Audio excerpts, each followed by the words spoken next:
5 জানুয়ারি বিএনপির অনুতাপ দিবস পালন করা উচিত বলে মনে করেন সড়ক পরিবহন ও সেতুমন্ত্রী ওবায়দুল কাদের। দুপুরে ঢাকা বিশ্ববিদ্যালয়ে ছাত্রলীগের প্রতিষ্ঠাবার্ষিকীর র্যালি উদ্বোধনকালে ওবায়দুল কাদের বলেন, বিএনপির আন্দোলন চোরাবালিতে আটকে গেছে। আওয়ামী লীগের জন্য দলটি এখন কোনো চ্যালেঞ্জ নয়। রিপোর্টে আরও জানাচ্ছেন মুকসিমুল হাসান।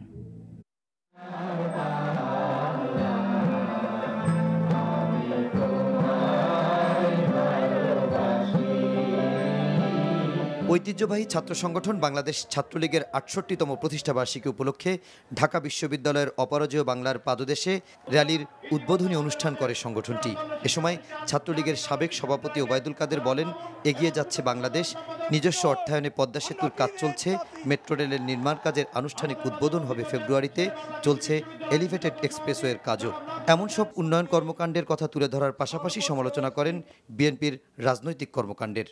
আমাদের কঠিন চ্যালেঞ্জ আজকে বিএনপির আন্দোলন নয়, বিএনপির আন্দোলন ভুলের চোরাবালিতে আটকে গেছে। তারা গণতন্ত্র উদ্ধারের নামে গণতন্ত্রকে পুড়িয়ে মারার ষড়যন্ত্র করেছে। আজকে বিএনপির পালন করা উচিত 5 জানুয়ারি অনুতাপ দিবস।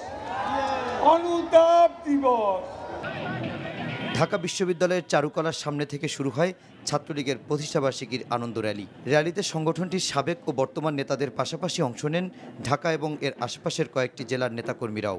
শাহবাগ, মৎস্য ভবন, প্রেস ক্লাব, হাইকোর্ট হয়ে বঙ্গবন্ধু এভিনিউর কেন্দ্রীয় কার্যালয়ের সামনে গিয়ে শেষ হয় ছাত্রলীগের র্যালিটি।